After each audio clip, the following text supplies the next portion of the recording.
Hello everyone, I'm pleased today to have with me Dr. Saifedean Ammous. He's an independent economist as well as a leading researcher, communicator, and educator in the field of Bitcoin. He obtained his PhD at Columbia University. Dr. Saifedean is the author of the Bitcoin Standard, which was published in 2018, and the newly released Fiat Standard. He has advised corporations on Bitcoin strategy, helping many investors perform their due diligence on Bitcoin. Dr. Ammous teaches courses on the economics of Bitcoin and economics in the Austrian school tradition in his online learning platform, Saifedean.com, and also hosts the Bitcoin Standard podcast. Thanks very much for agreeing to talk to me today, and I'm looking forward to learning a lot about things I know very little about today. So, tell us maybe to begin with about your books. Let's start with the Bitcoin Standard and then move to the Fiat Standard. So the Bitcoin Standard. Yeah, well, first of all, thank you very much for having me on. It's a true pleasure to be talking to you. I published the Bitcoin Standard in 2018, and it was a book that tried to explain the economics of Bitcoin, why Bitcoin functions, why it functions the way it does, and what are the implications that you would expect from the continued growth of Bitcoin in the future. And so I analyzed it from the perspective of the Austrian school, relying on the work of economists like Karl Menger and Ludwig von Mises, and Murray Rothbard and Joe Salerno and Friedrich Hayek. And I think the key insight that well, there were several key insights, but one of the most important ones in the book is that Bitcoin is the hardest money that has ever been invented, because we've essentially thrown away the algorithm for making Bitcoin work has been set at producing a certain number of Bitcoin over time that's going to end at 21 million. And there's no way of making more Bitcoins. And I think after 12 years of Bitcoin operating, we can pretty confidently say there's not going to be more than 21 million Bitcoin. And so that makes Bitcoin truly unique as a monetary asset, because it is the hardest monetary asset that we've ever found. Let me ask you a question about that. So why is it important that that limit exists? And what do you mean by hardest currency compared to other currencies? Yeah, so the hardness here refers to the difficulty of making more currency units to add onto the existing supply. And I think this is a big deal. And essentially the first 4 chapters of my book focus on explaining why this is such a big deal. Because if you look historically at money, you find that money has been a contest of survival of the hardest. People are always looking for the hardest money available, and the ones who manage to find the hardest money manage to store their wealth in it successfully, whereas the ones who use an easy money will witness their wealth dissipate. So people will learn, but even if they don't learn, the market will brutally teach them the lesson by discounting and reducing the wealth of the people who put in the easy money. So the end result is that more and more wealth will be concentrated in the harder money. And that's why historically, when societies that had harder money came into contact with societies that had easier money, the ones with the hard money were able to essentially buy up a lot of the resources of the easy money societies, because they could continue to make more of their money and therefore devalue the money and increase the supply of it. And there are many examples in my book about this. Seashells and glass beads and limestones all were used as money when industry made them scarce in certain times and places. But then when modern technology came and allowed for an increase in their supply, their value was declining. And then in the 19th century, we see this happen between gold and silver too. The price of gold and silver used to oscillate around 15 ounces of silver per 1 ounce of gold. And in 150 years, it's now somewhere around 100. It's gotten to around 120 recently. So the price of silver has been declining next to gold, and I think that can be explained by the fact that gold is harder. The supply of silver is being increased at a faster rate, and there was utility in the use of silver when money was physical, but then with the creation of essentially financial instruments that were backed by gold, you could use silver, you could use gold payments for small amounts of payments as well as large amounts of payments. So that kind of obsoleted the role of silver. And so everybody went with the harder money, and then the harder money appreciated and the easier money continued to lose its monetary status. Okay, so let me see if I've got this straight. So money is an abstract store of value, and you always want it to represent value as such. So something like the exchange of labor or the exchange of efficiency, something like that. And you can correct me if I'm wrong there. You have to use something to represent that abstraction. And the problem with that is that there will be people who have control over the representation rather than contributing to the value. And those could be politicians who could print money, or they could be people who find silver or who find gold or who mine it and so forth. So anything that can be produced that's a representation is subject to devaluation if the production becomes more efficient, and anything that's producible like a paper money can be toyed with by those who have control over its distribution. And so your argument essentially, and the Bitcoin argument in general, is, well, here's something that we will never get more of no matter what we do. So I'd like to know why I should believe that. And the next thing I'd like to know about that maybe is, well, why Bitcoin and not 200 alternative cryptocurrencies? Like, so Bitcoin can't be produced, but cryptocurrencies can be. And so why isn't that an indication of the softness of cryptocurrency, Bitcoin included? Yeah, well, these are great questions. So I think initially, yeah, you're absolutely spot on. It's exactly that whatever gets chosen as money, it holds value because it has value on the market. But as soon as it starts getting chosen as money, it gets into what I call the easy money trap, which is the people who can make more of it will try and make more of it. People will find a way and they will make more of it. And so the things that have ended up being used as money were always the thing that resisted that the most, the things that are the hardest. And so gold did an excellent job with that, because gold's chemistry naturally gives it that property, because gold is indestructible. So because we've been accumulating gold production over thousands of years, no matter how much gold we produce this year, it's still going to be a tiny fraction of all of the stuff that we've accumulated over the last 5,000 years. And so every year the gold supply increases by around 1.5%. And that's why it beat everything out. So the hardest thing ends up winning, whether people consciously realize that that is the case, or just because of the realities of supply and demand. Every year we're making 5% or 20% or 30% more silver, and maybe 100% more copper, and larger quantities of all other commodities on the market, but we're only making 1.5 or 2% gold. So over time, gold holds on to its value, and over time that ends up being the best store of value. So gold resisted that, and then gold failed for issues we could talk about when we talk about the Fiat Standard.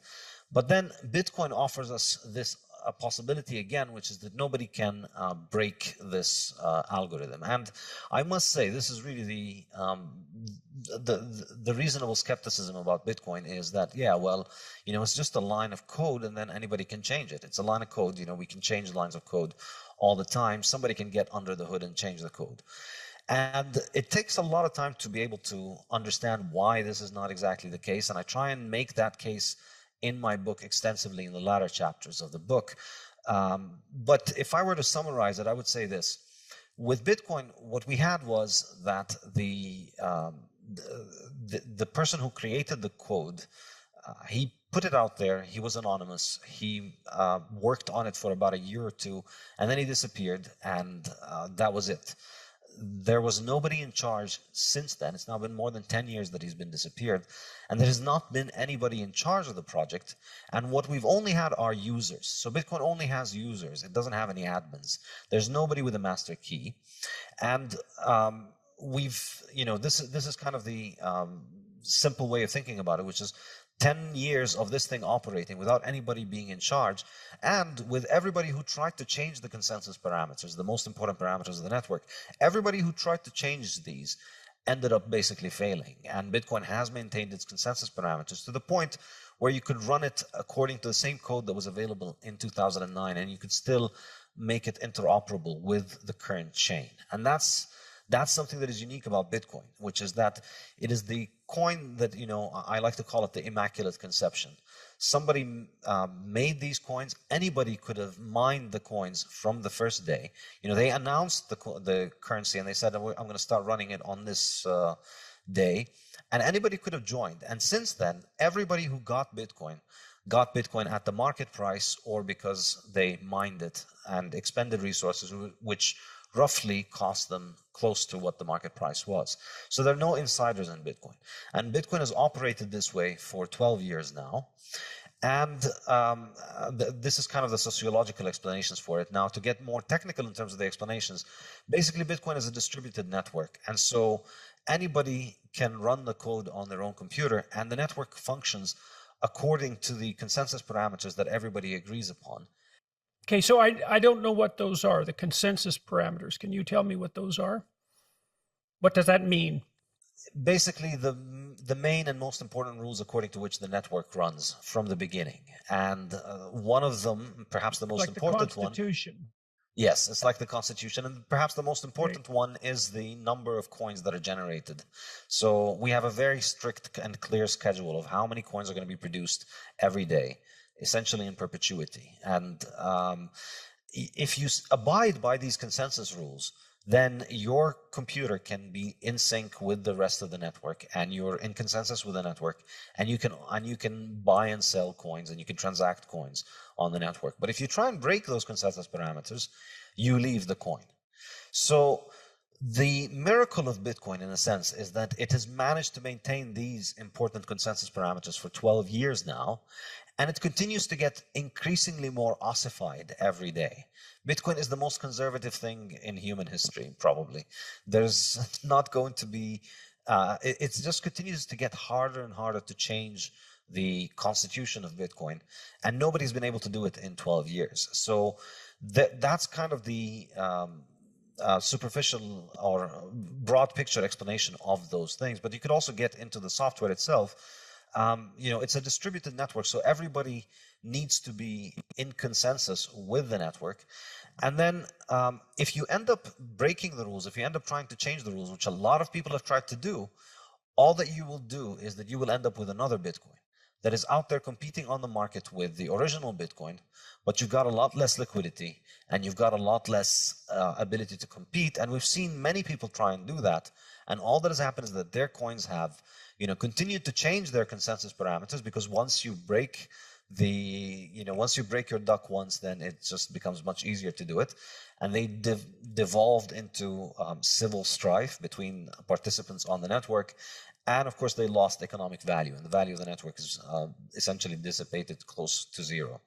So Bitcoin continues to get stronger because it continues to demonstrate that it can do those few very simple technological tasks, and it can do them reliably, and it can do them according to the same rules that it has been doing them for 12 years. That's kind of the value proposition. It's immutable, it's decentralized, and the money supply is fixed. So that's kind of a big deal if you put all of these all together.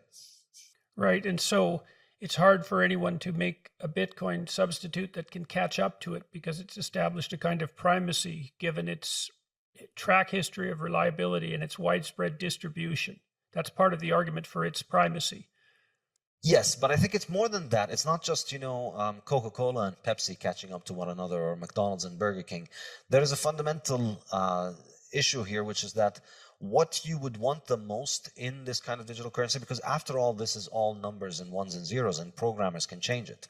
And so if your programmers can change the consensus parameters of the network, which basically all the other digital currencies can do at will, the other digital currencies, they have these hard forks which change the consensus parameters quite frequently, and particularly the successful ones, because the way that they managed to get successful was essentially through active management. And so they're more like companies rather than private protocols.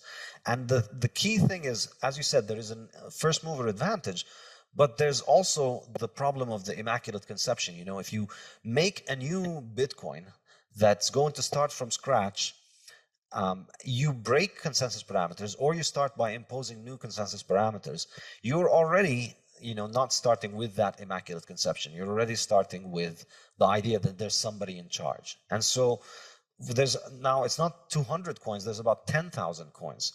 And if you've heard about any of them other than Bitcoin, it's because there's a small group of people that have been behind them. And so that, as far as I'm concerned, makes it highly unlikely that they would have a monetary role, because at the end of the day, what you appreciate about Bitcoin, what makes me pay attention to Bitcoin, is that it is neutral money that nobody can control. So you can see two banks in two different countries use Bitcoin, because that means they don't need to resort to their own legal system and their own central banks and their own regulators in order to carry out this transaction, because Bitcoin is just neutral. They know, it's like the an engine, you click the right buttons and then the right smoke comes out and it does the right transaction that you want. Okay, so I'm going to recapitulate that for a moment. So, because there's something in there too that's quite difficult to grasp, quite difficult to believe, apart from the fact that the technical aspects are rather impenetrable for an outsider. The way Bitcoin came about seems like a story that's virtually impossible to believe. You couldn't make it up, right? So this unknown engineer, Satoshi, anonymous, came up with this idea that no one else had ever had, implemented it online, anonymized it, and then vanished essentially without a trace. I mean, how much do people know about him? Are we sure he's who invented it? And what the hell was he up to? And why did this happen? And why should an outsider believe any of this? Because it does seem like the plot of a bad science fiction novel. I will confess that I did used to think about this in similar terms, but I'll say this. You use the wheel every day, but you don't know who invented the wheel. And we use a lot of things every day that you don't use them because you trust the guy who made them. You use them because they have a proven track record. You've spent your life seeing wheels working, and so you're willing to trust a wheel next time you get into a car. So I think, that's ultimately what... in a sense, it's kind of bad press for Bitcoin, but like a lot of things about Bitcoin, it actually ends up being illustrating its strength. Yes, this thing has a story that, a PR person would tell you, just don't bother, start doing something else with your life rather than try and sell this thing. And it doesn't need anybody to sell it. That's kind of the point. It doesn't have a story. It doesn't have a PR person. And the fact that it has this kind of ugly story where this person just came in and then disappeared, and who knows what happened? Nobody really knows. Maybe he died. Maybe he has other things to keep him busy. Maybe he's incapacitated in some way. But ultimately, it doesn't matter, because even if he were to come back today, he has no ability to control the network any more than you and I can control it. He can control the code that he runs on his computer. But at this point, the project has worked 10 years without him. So there's no reason why anybody in Bitcoin is going to defer to his judgment if he were to come back. But besides this, I think the key point is that it works regardless of whether this person is part of it or not. Okay, so fair enough. I understand that. So advantages of Bitcoin, you contrast that. Oh yeah, a couple of questions. Advantages of Bitcoin over fiat currency, and that needs to be defined, fiat currency. And then I'm also curious, as an outsider, you're an advocate, I suppose, of the Austrian School of Economics, and there are a variety of economic schools, and maybe you could briefly, for everyone who's listening, outline the competing schools and what the different propositions are and why there are competing schools and why you chose the Austrian school. Okay, I'll say this. I think the main split is between the Austrians and everybody else, as far as I'm concerned, when it comes to the main most important questions, because the Austrians come at the question from a different starting point, which is that value is subjective. Economic value is subjective, and that then leads to a whole different intellectual path with different methodologies and different conclusions from what you get from essentially everybody within the mainstream. And when I say the mainstream, that includes neoclassical economists, Chicago School economists to some extent, Keynesian economists, and all other different flavors, and even Marxist economists. Because on the main and big questions, I think the Austrians stand on a completely different ground, which is value is subjective. So therefore, economic calculation is something that is done at an individual level, and it is something that cannot be done objectively by a centralized authority, which is the kind of physics envy that has plagued mainstream economics throughout the 20th century. So this leads to a difference in methodology, leads to a difference in conclusions, which is if once you understand that value is subjective, you realize the best person who's able to achieve the important values that matter to them is the person themselves, and so you are more likely to be sympathetic to ideas of that give individuals more autonomy over their own life in economic terms. Whereas from the other schools, it's a question of what is the optimum policy and what kind of policy should government be using. So, the questioning of the entire premise of the need for economic policy and for the need of economic management by the government is one important difference. So, if you're working within the parameters of the Austrian economic school, does that tilt you? So that tilts you more towards appreciation of non-centrally controlled distributed networks and the emphasis on the individual actor. That's Yes, and to the mainstream economists, this is irredeemably ideological and unscientific. But to the Austrians, what's the rationale for that, though? Because it seems precisely the opposite. I mean, because it seems to me that that's more grounded in a kind of humility. There's no way of determining once and for all what the best thing is for the most people. So what we should try to do is establish institutions that distribute decision making in as an uncontrolled manner as possible, I suppose. So that's like in some sense, is that a radically free market approach that is applied to all sorts of institutions? And the fundamental issue there is the decentralization of decision making power. Absolutely. And this is what, from the mainstream perspective appears to be ridiculous, because in their mind, the job of the economist is to figure out how the government can fix the economy, get rid of unemployment and eliminate wage disparities and get rid of inequality and all these other buzzwords that appear to be, profound economic scientific thinking, when really is just politics masquerading as science. So how would a mainstream economist react to that kind of statement if you were playing devil's advocate to help me understand how they would criticize what they'd say is what they'd say is the Austrian school made important contributions up until the First World War to marginal analysis, but then the field advanced mathematically, with the improvement in mathematical techniques that happened around the world, and with the advancement of computers. There became so much more room for the application of mathematical and quantitative methods into economics, and the Austrian school failed to keep up with that, and so they're still stuck in the past, writing essays, shouting at the clouds, not making much sense. Whereas the mainstream has moved on to this scientific management, which is once you scratch under the surface, you realize there's very few differences between modern macroeconomists' scientific management and erstwhile socialist economists and Soviet economists and their conception of central planning. It's, in fact, one interesting anecdote. Paul Samuelson literally wrote the textbook on economics in post-World War II America and the world. And his Principles of Economics textbook, which first came out in the 40s or 50s, I don't remember when was the first edition, and it continued to come out until his death about 10, 15 years ago.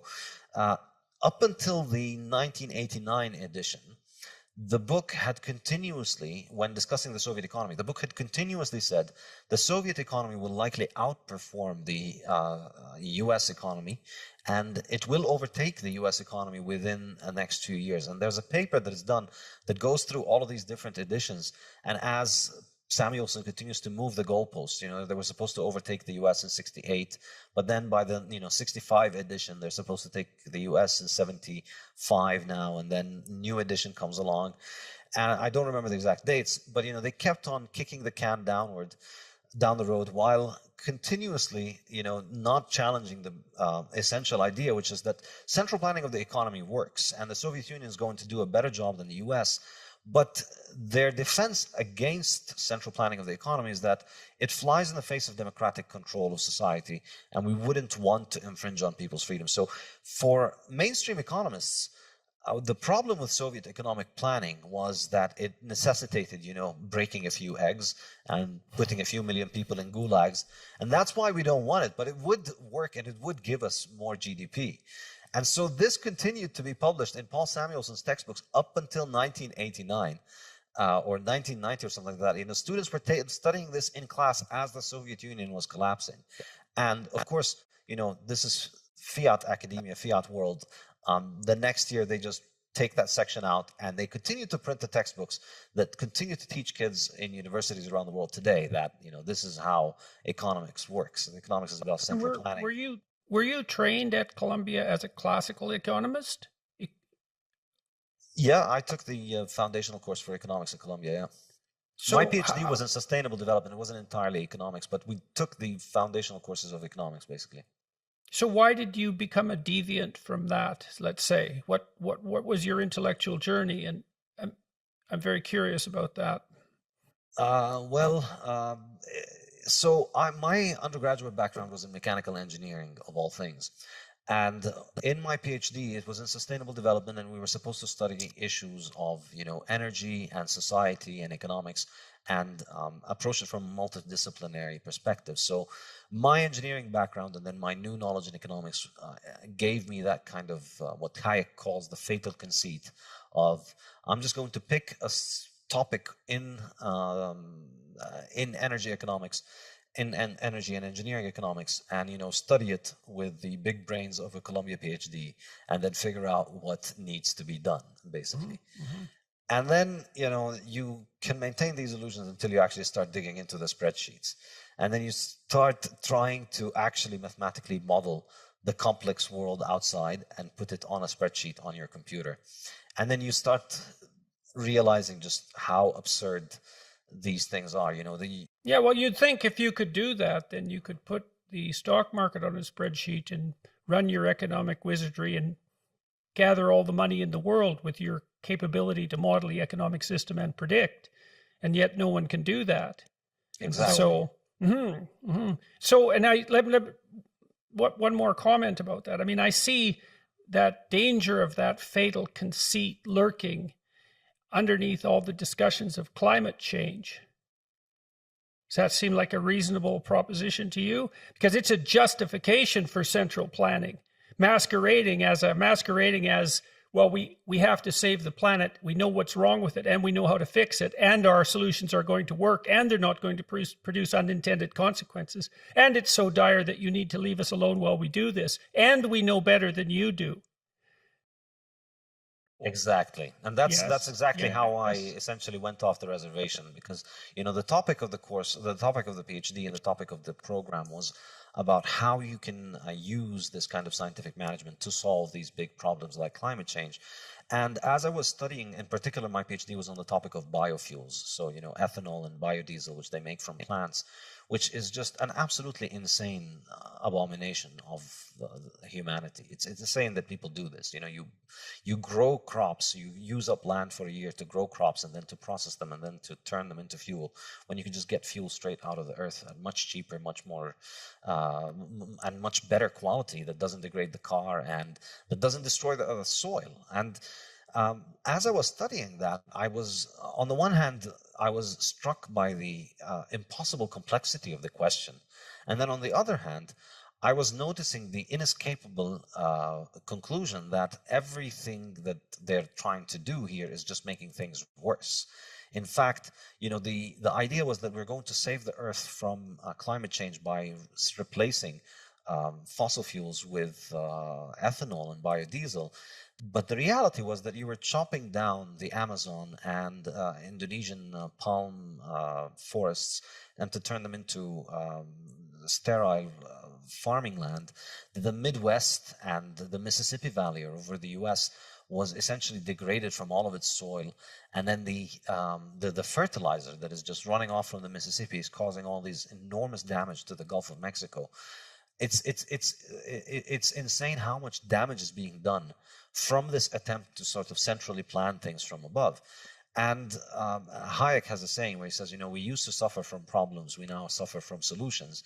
And this. Okay, so let me ask you about that. Look, I've been struck by exactly this problem, right? This is the problem of unintended consequences and the irreducible complexity of things. So, we can talk about climate change, the problem of climate change, but there isn't.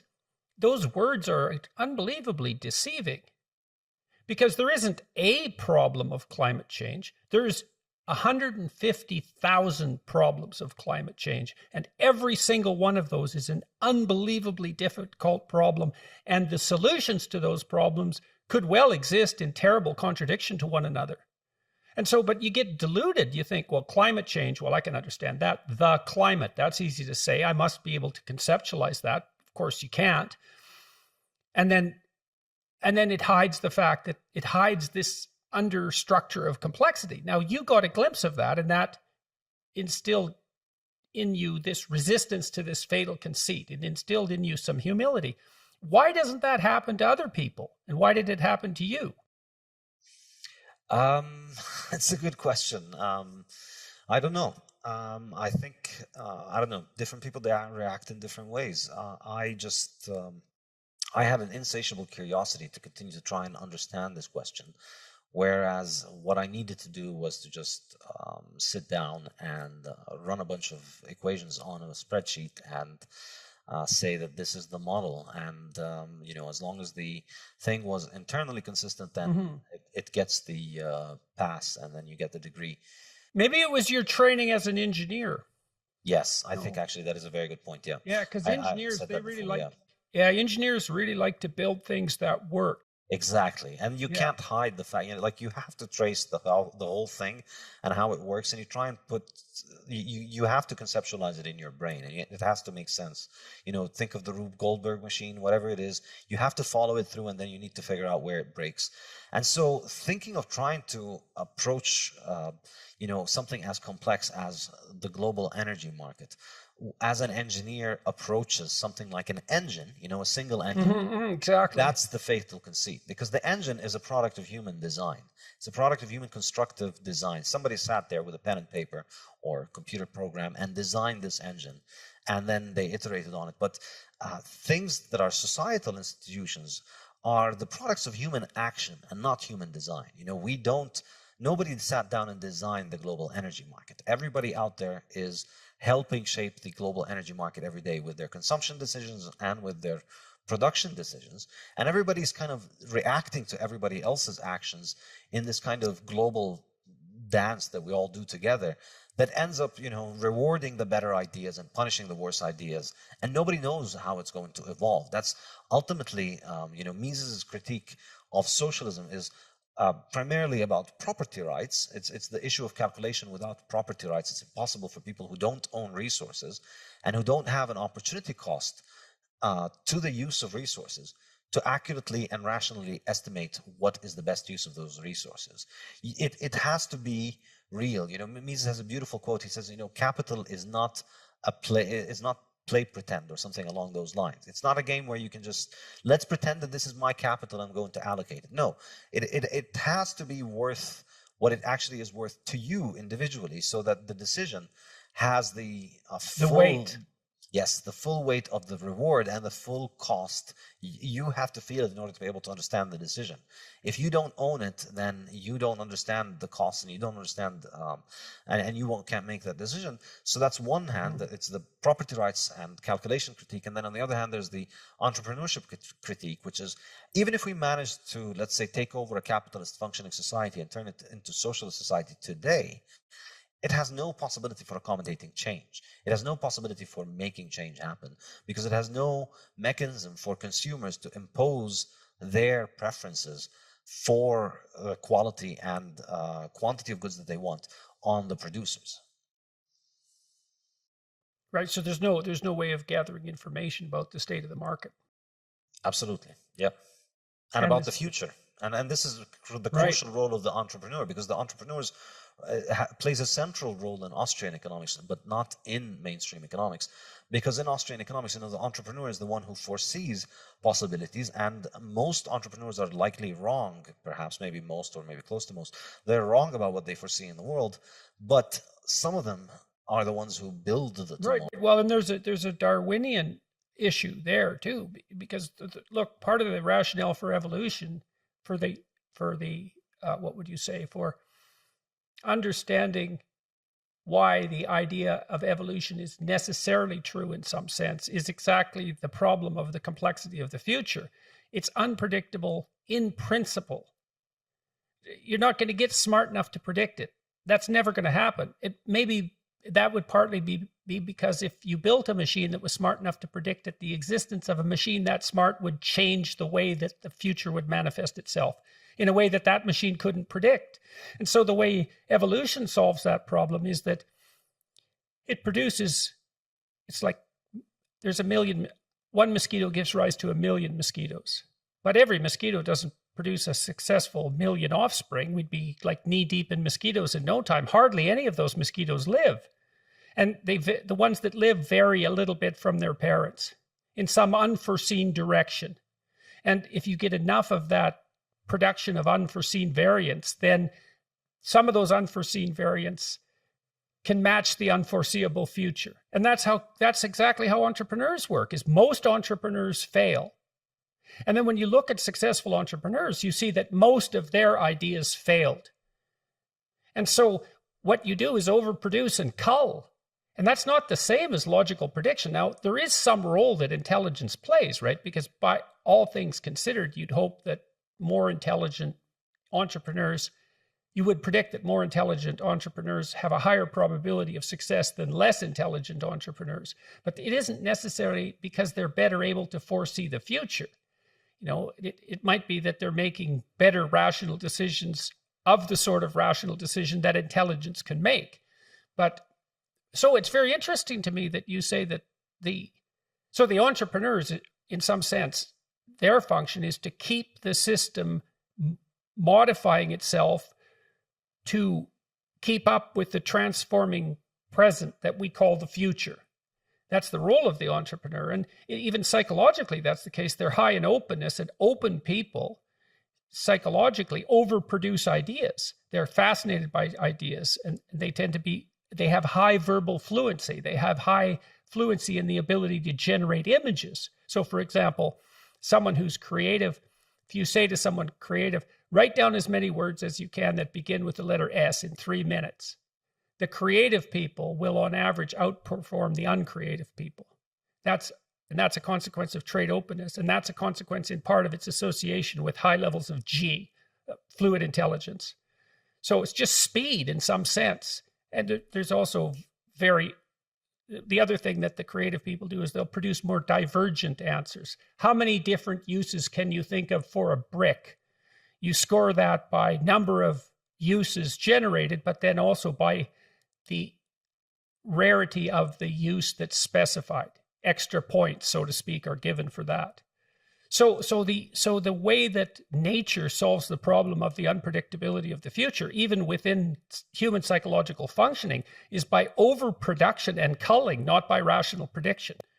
Yes, and one saying, I think it's Popper who said this, but it may be apocryphally attributed to him, but it is, to predict the wheel is to invent the wheel. That's, I think, the issue of prediction.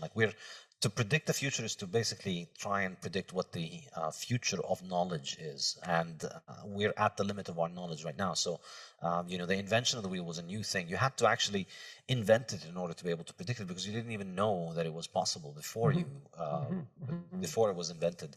And this is ultimately what... Right, something new is by definition outside of your domain of knowledge. It might even be outside the axiomatic structure of your domain of knowledge if it's new enough. And so it's unpredictable by definition, or it wouldn't be new. And it doesn't matter, creativity is not, it's not like you can pick the 100 most creative people in the country and then put them in a room and tell them come up with all the creative things. The whole point is that it's a living ecosystem in which the creativity is what makes the new ideas, and these ideas are tested in the real world. They either sink or swim in the real world of the market, and it's specifically their sinking or swimming is what determines their success, because that's all that matters. So you need those people to be out there in every field of life in order to be able to innovate in those fields. You can't just isolate it. And so a system that is built on central planning, and this is one of the critiques that Mises has leveled at socialism exactly a century ago. In 1922, he wrote his book Socialism. And until today, I don't think there has been a single socialist that has actually illustrated their ability to comprehend this point and still disagree with it. Like they all just completely ignore it. It's not something that anybody, they grapple with his ideas on property rights, and they made some attempts to refute him and failed, in my opinion. But on the entrepreneurship point, there's almost complete silence, because there's no way that you can square the idea of letting, every workshop worker have the opportunity to create and innovate something new and try it out because they have their own money and then they start their own shop. There's no way that you can square that with having a committee that decides all of these workshops that are doing this in this line of business, all of their capital, all of their work, all of their structure, all of their everything that they do has to be decided by a central authority. Those two things are fundamentally incompatible. So we're still walking through the Bitcoin standard, at least in some sense. Shall we talk more about the Fiat Standard, the book that you've just released? And so let's talk, first of all, tell everybody what constitutes a fiat currency and contrast that with Bitcoin and have at her. All right, so let me just conclude with one more thing about the Bitcoin sure. Standard and the Austrian School, because I think it's a good recap of everything we've discussed so far, which is that, practically speaking, where the rubber hits the road in terms of the difference between the Austrians and everybody else is in the free market conception of money versus the statist conception of money. This is where, the two worldviews are the most divergent, because from the mainstream perspective, everybody in the mainstream, the money is the creation of the state, and the only question is what is the state's role in the management of money. But from the Austrian perspective, money is a product of the market, and the state, the money is not the invention of the state, and the state's meddling in money is actually not just irrational in the sense of it can't succeed for all the reasons that socialist central planning cannot succeed. It's also at the root of the cause. It's also the root cause of the majority of economic problems that all economists are concerned with. So once you, and I heard your discussion with Robert Murphy, who did a great job explaining the business cycle. It's the corruption of money that ultimately leads to the business cycle. And up until Bitcoin came about, this was an interesting philosophical discussion and academic discussion. But there were very few Austrian economists, and the majority of everybody just went along with what the mainstream thought. But the absolutely fascinating thing about Bitcoin, one of the many fascinating things about Bitcoin, is that it is a live experiment in this question. Here we go. We have a form of money that is not produced by the state, not regulated by the state, not controlled by the state. And it's functioning as a form of money. And it tests, its continued survival refutes the state theory of money, and perhaps even more deliciously, it refutes the inflationist theories of money, which all of these other schools are inflationists. They all argue about how much the money supply should increase and how should the money supply increase and who should be in charge of the money supply increase. But none of them has ever questioned the fundamental proposition, which is the money supply should not increase, does not have to increase. And so why do they presume that it should increase? Intellectually, the whole field is shaped from the perspective of how should the government manage the money successfully. And so there's no way that you, as somebody who's getting paid from the increase of the supply, there's no, the Overton window of acceptable answers for you through self-censorship, more than or intellectual capture is, how do we increase the money supply? But if there's no money supply increase, you most likely don't get a salary because your job is linked to that printer. And essentially, I think a less charitable interpretation by an Austrian economist of a mainstream economist is that they're essentially court jesters for the inflationary central banks. The central banks need an intellectual apparatus that gets on TV and says, we have to print all of this money in order to prevent unemployment from happening and to prevent bad things from happening. But really, I think, the bigger story here is the money printing, of course, is highly lucrative for governments. And so, of course, governments are highly favorable of people who want that. So Bitcoin is powerful in this regard because economically it's succeeding, and intellectually it's succeeding as well. I think it's a massive challenge to the mainstream economics establishment. Their complete inability to explain it or to try and present a coherent explanation for why it behaves the way it does or why it grows is absolutely astonishing. It's been there for 12 years. It's worth $1 trillion right now.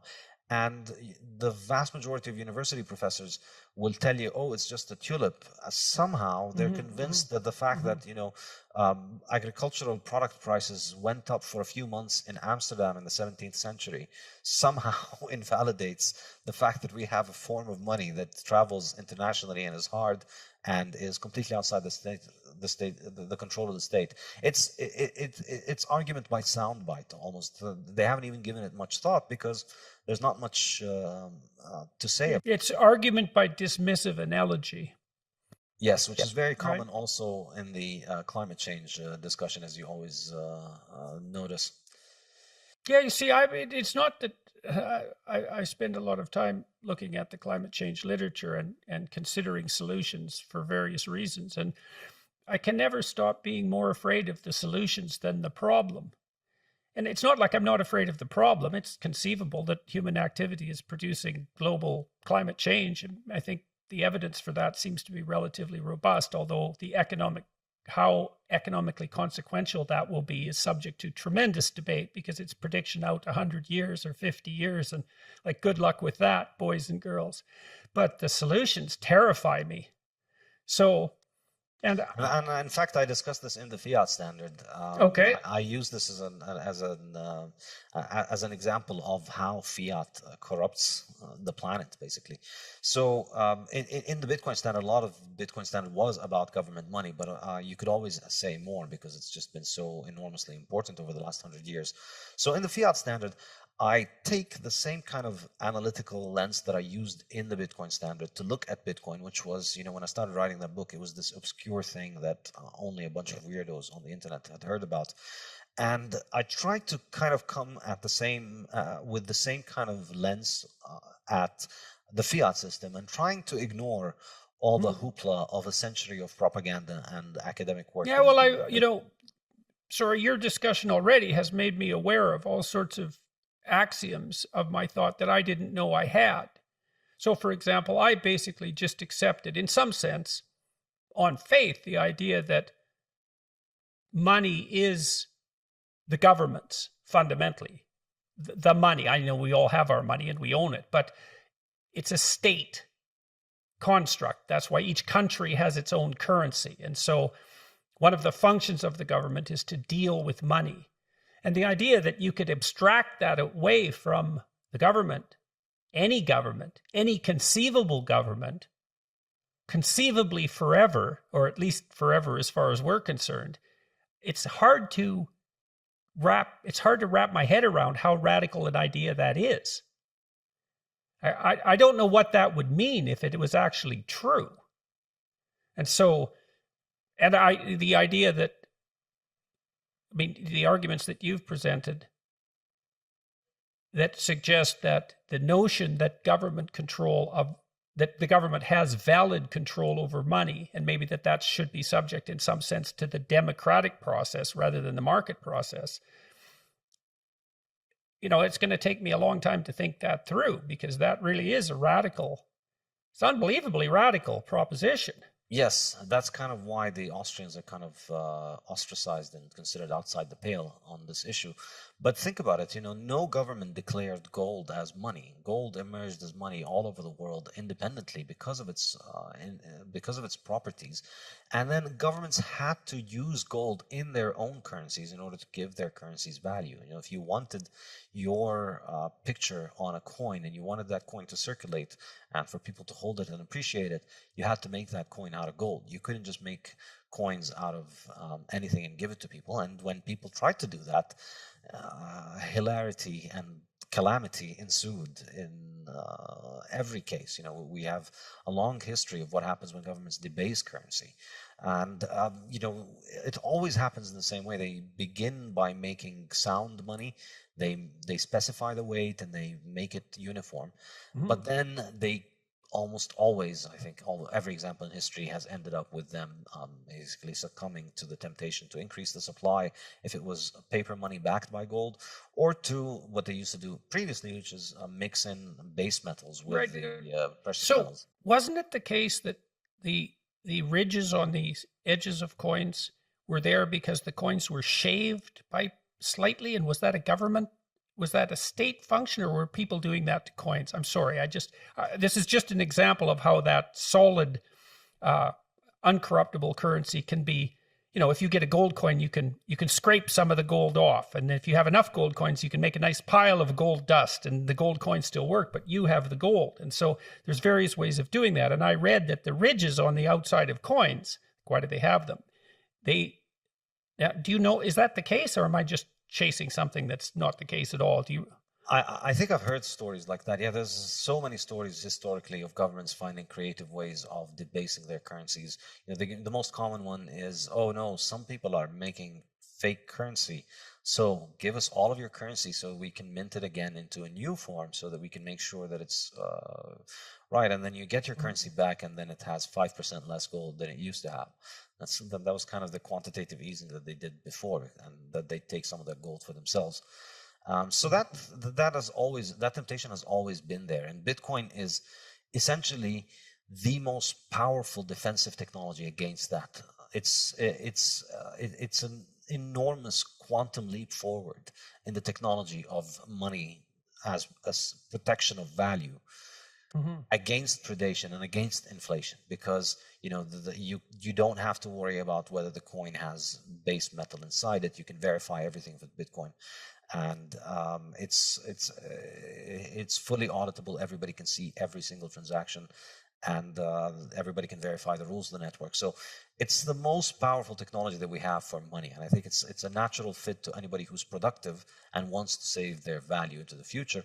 And it's not just a fit for them. I think the beautiful thing about it is that it's a great reward for them. It's a great reward for those people to go and save into the future. And this is why I think Bitcoin is so transformative to the individual, because it gives you a better way of saving for the future. And I think this is something I discuss extensively in the Bitcoin Standard. I think that's highly related to the time preference of individuals, which is an enormously important topic. So historically, all throughout human history, we're always moving to a harder money because we're looking for a better form of money.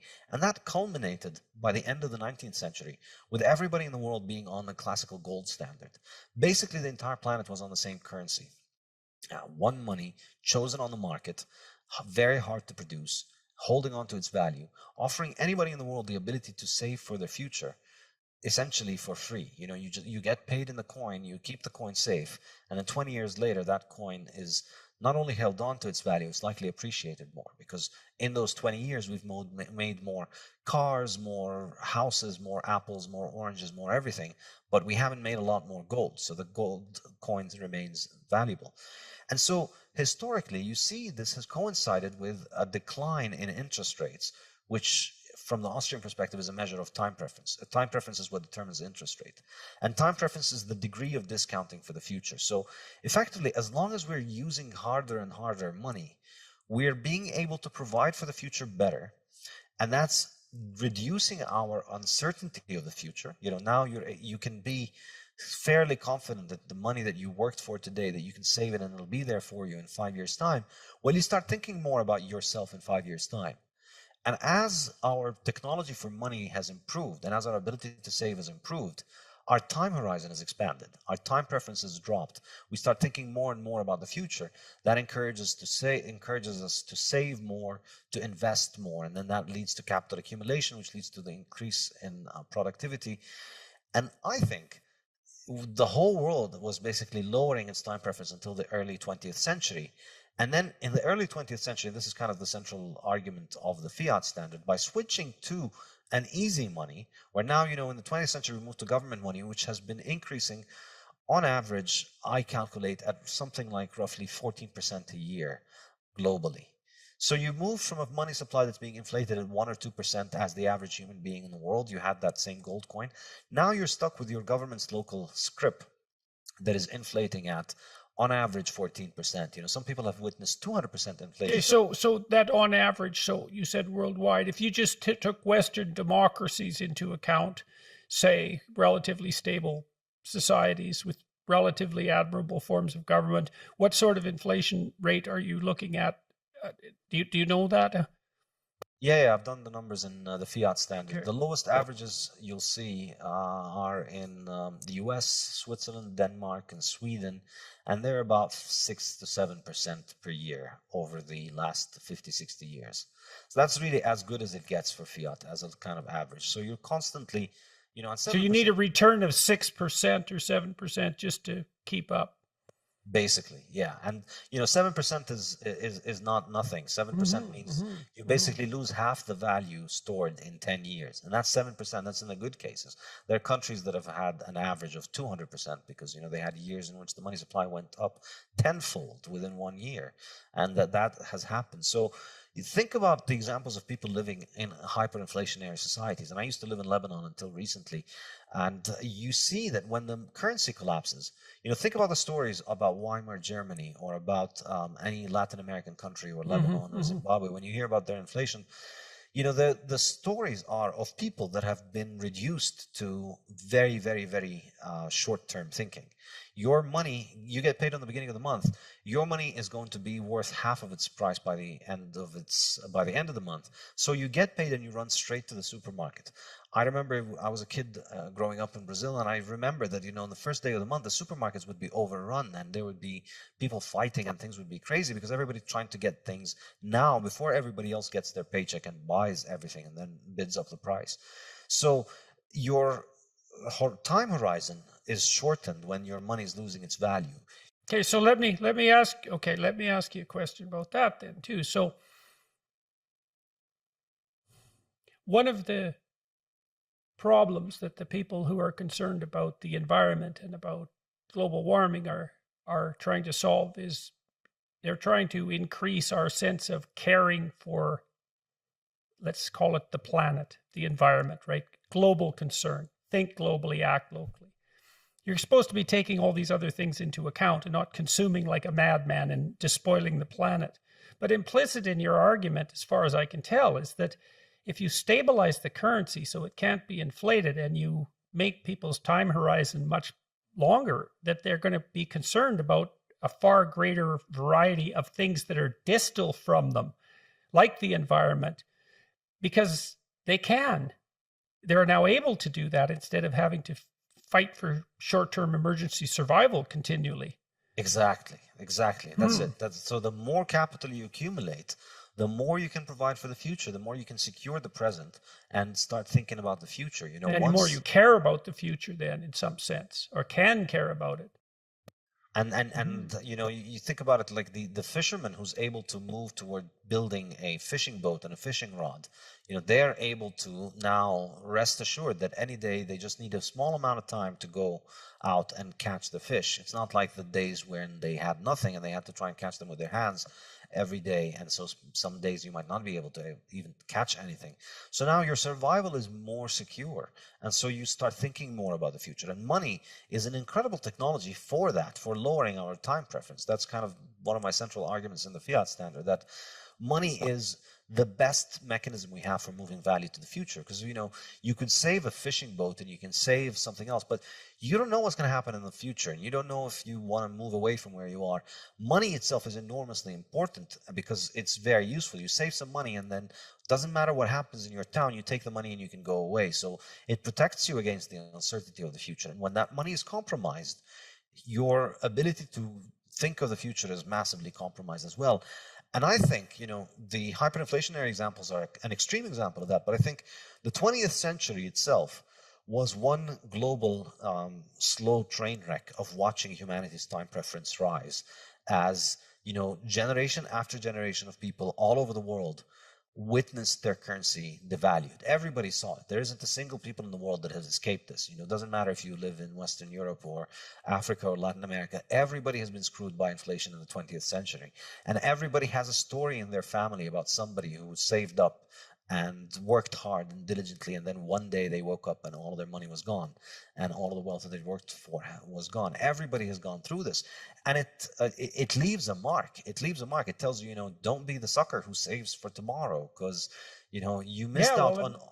You see, like in Weimar Germany, you think about the people who were punished by that hyperinflation. Those were people who were productive and who had foresight because they put away something for the future. The ants were punished, not the grasshoppers. And that's a terrible thing to do to a society, to take the most creative people who also have the ability to delay gratification, and then to just cut them off at the knees for daring to do both of those things. You couldn't do a worse thing to a society in some sense than that, to punish people for creativity, productivity, and the capacity to save instead of the pursuit of impulsive pleasure. So it is really a catastrophe. And so it absolutely is. And maybe that's not much improved when it's a slow train wreck rather than a quick one. I mean, who knows, right? So, all right. Yeah, I mean, the speed has varied, but I think this has been the story of the 20th century. And on the flip side of it, which is kind of the two sides of the story that I tell in the Fiat Standard, on the one hand, you had individual productive people and businesses having their wealth robbed from them continuously throughout the 20th century because it's constantly devaluing. And on the other hand, you had government bureaucracies being given essentially unlimited financing to do whatever they want because they were connected to the printing press. And all that you needed was to just have the right story in the ear of the right person to get the printing press to run for you.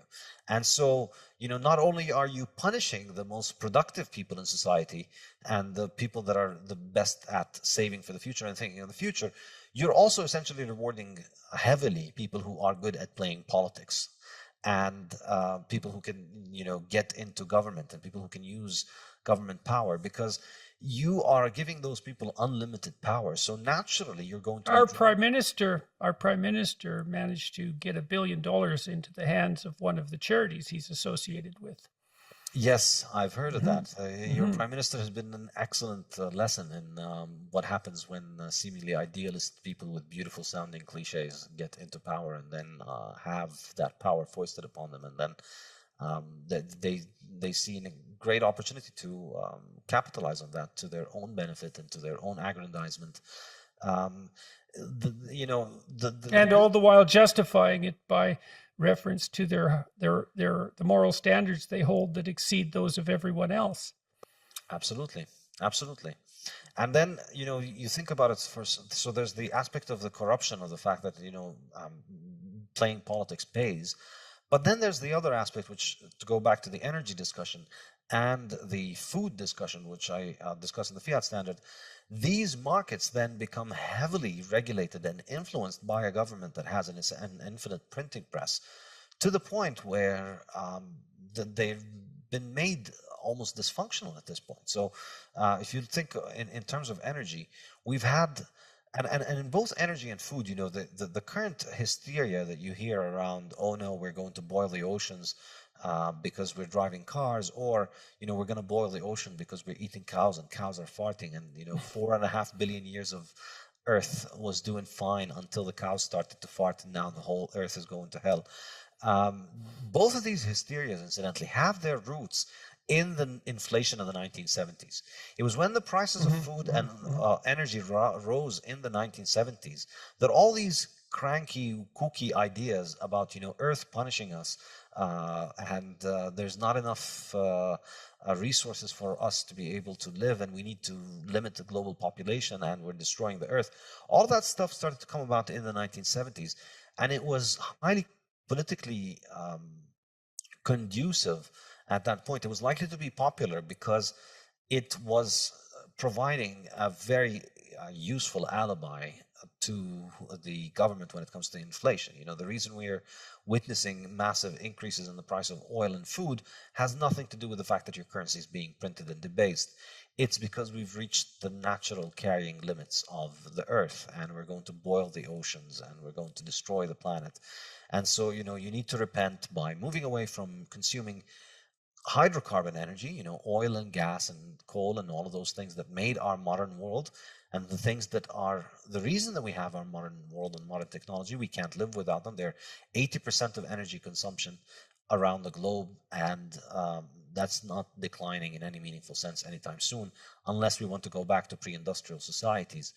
And so, by fiat, we've we fought these energy sources for 50 years and subsidized these feel-good, essentially pre-industrial, unworkable technologies which rely on biomass. So biofuels, that's an example. You're burning plants like your ancestors 500 years ago had to do in order to survive. Or wind, which again, your ancestors could use occasionally, but it didn't build them. It didn't build them Apple computers, and it didn't build the internet. And solar energy, which also we've always used, but again, it won't build you a car.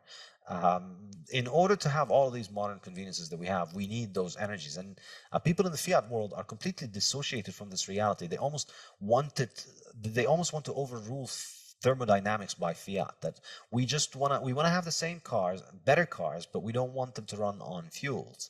We want them to run on wind and solar and all that. And the result of that, I think, when I was doing my PhD, I saw this for the grift that it was, and I was not interested in it intellectually because, who cares? A bunch of people like Al Gore are going to become billionaires from this, but, a lot of hucksters get rich in a lot of ways. No reason to get worked up. But now I think I'm beginning to realize this is actually a serious threat to industrialization and civilization itself. I mean, our planet will witness massive catastrophes and calamities if we have a serious reduction in the consumption of these energy sources, which, plants are being decommissioned all over the world based on the idea that we're going to be replacing it with wind and solar. And the result is energy prices are rising massively, and energy is becoming less and less reliable, and you're witnessing more and more grid failures. Yeah. All right. So on to the Fiat Standard. Yes. All so right. in the Fiat Standard, looking at the way that the fiat money works, as from first principles, trying to understand how it works, I think that the fundamental idea is that in the fiat system, the way that you mine a new currency into existence is through lending. When your bank makes a new loan, they don't take somebody else's money and give it to you.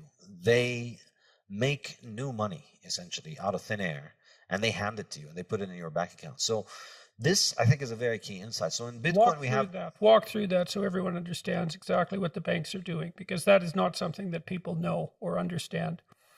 Yeah, so it's not like there's a fixed sum of money that the bank has to deal with, wherein they need to get depositors' money and then they need to lend it out to borrowers. If you have a lending license, if you're a bank, you're licensed by your local central bank, the mere fact that you have that lending license means that you can issue loans and essentially create new money and add new money to the money supply and put it in your client's bank account.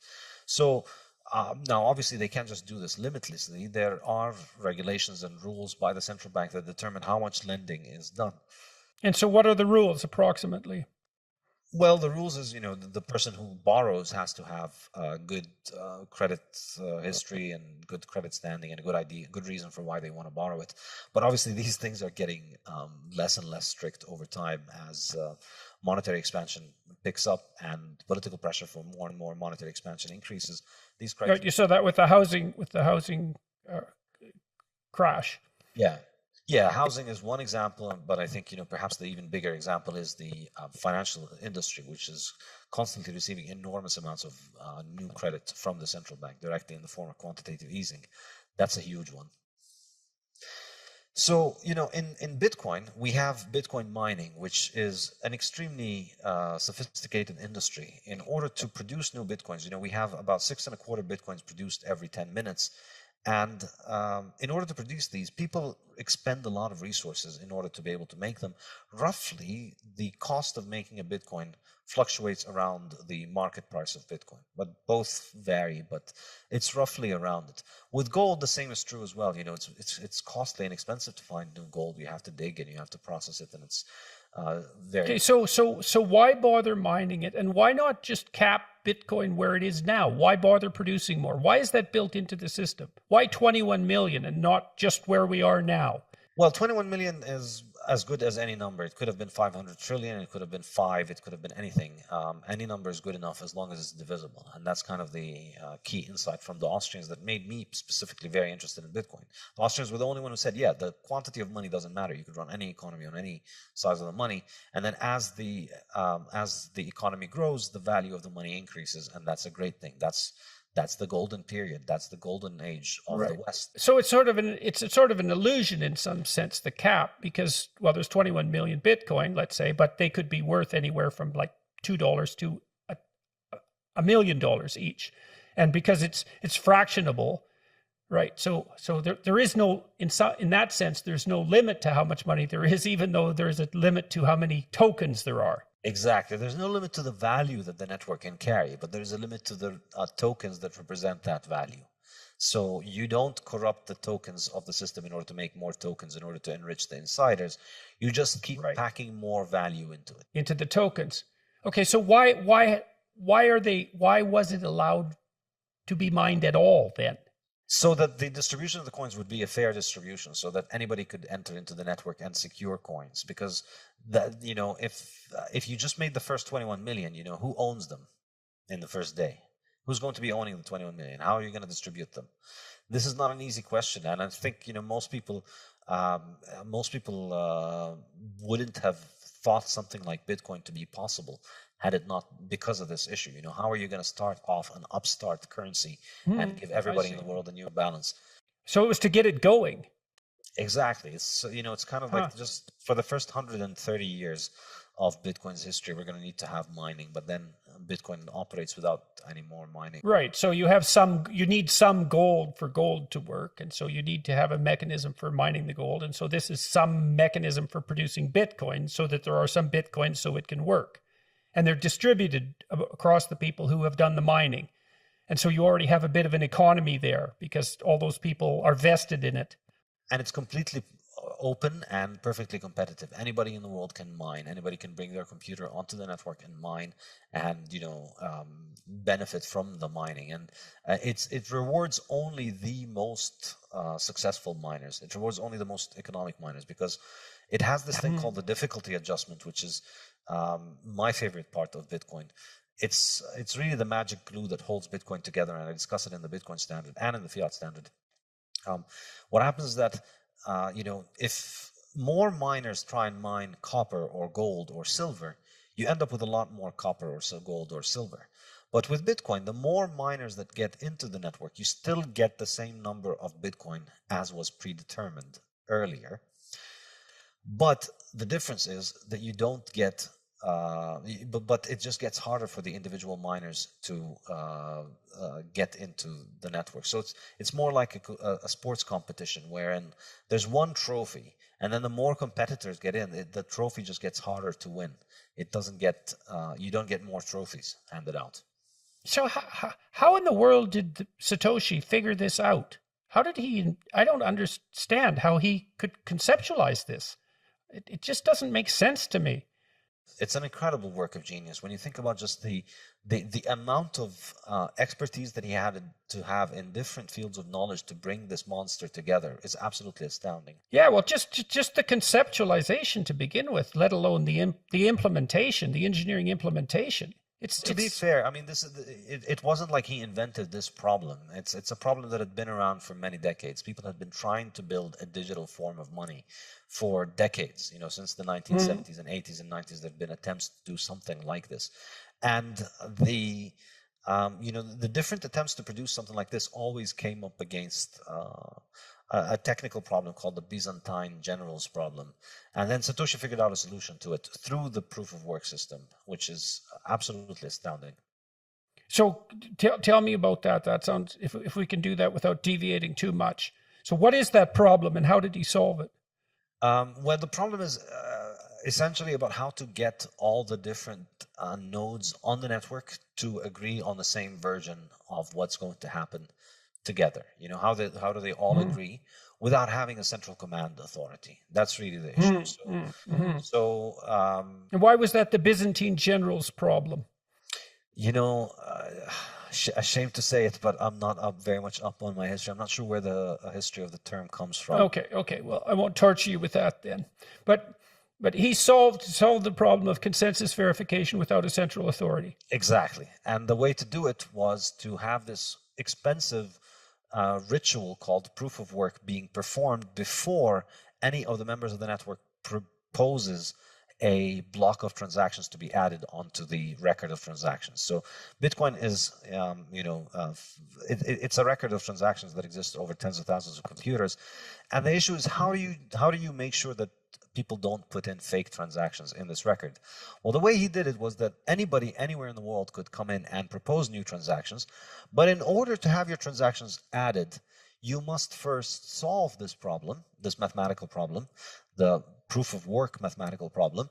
And that's actually expensive to solve. It takes your computer running for many, many hours to be able to try and figure out the solution to those things, and for it to get lucky once every 10 minutes. So you have to spend serious money in order to be able to commit to make the claim of the new transactions. And so once it's like if you just allow everybody to present their record of transactions, then there's no mechanism of coordinating between everybody. Whose record do we pick from all those thousands of people? But if you put currently, the reward is about 6.5, 7 Bitcoin, so that's about $350,000. The Bitcoin network is giving out $350,000 every 10 minutes. You can have them as long as you provide the proof of work solution, which roughly costs you around $350,000, more or less. So how do we make sure that we can all agree on this? All the members of the network, we don't evaluate any claim for the transactions. We only evaluate the claim that has done the work and that has spent the money. So why would someone make that claim then if it's so difficult? What's the advantage to that? You get $350,000. You get 6 or 7 Bitcoins. And how is that related? That's the mining process. That's the mining. That is the mining process. That is the mine. Okay, good. Okay, exactly. Now I got it. That's the mining process. Exactly. So to mine new Bitcoins, you have to solve that problem. So this is why it's portrayed as mining. It's like those computers are digging in the ground trying to find the solution of the mathematical problem. It costs money to be able to arrive at that solution. On average, around $350,000 currently at current prices. So that's in order to be able to make a claim to get that, your claim doesn't get looked at unless you've solved the problem. And it's very cheap for everybody on the network to see that you have the right solution to the problem, but it's very expensive to arrive at that solution. So the solution is like this very difficult key to find, but once you've found it, it's trivial to verify that this is the right key because you just put it in the lock and it works. So it's instantaneous and very cheap for members of the network to figure out that this thing is correct. So you set up this massive hurdle, essentially. If anybody wants to come and get this reward, they first need to spend... Why wouldn't they just buy Bitcoin? It seems to be a lot simpler than mining it. Then if it costs $350,000 to make $350,000, why bother with the mining? You said it rewards more efficient people. Exactly. The short answer is if you have a way of securing electricity at less than 5 cents per kilowatt hour, then you should get into Bitcoin mining business, which is lower than most rates everywhere in the world. So if you have a source of energy that is isolated from the grid, or if you have a cheap way of securing energy, then Bitcoin is a great way. Mining Bitcoin is great, but for the most... So does that mean that Bitcoin is a very good way of moving resources from places that can produce electricity very cheaply to other places where electricity is more expensive? Does that actually make the cheap electricity, it makes the cheap electricity much more valuable? Absolutely. This is weird. That's a weird thing. It's very weird. And I think it's going to have a very profound impact on the global energy market, because for the first time in history, we have a way to sell energy that is location independent. So a lot of places in the world have a lot of energy, but it's very expensive to get that to the population center. So the north of Canada has So you don't need wires. Exactly. Jesus, that's weird. That's a really strange thing. Yeah, to get electricity from the north of Ontario to Toronto needs a lot of wires, or you need to, if it was gas, you need to put it on tankers or on trains or in pipelines. All of that stuff is pretty expensive.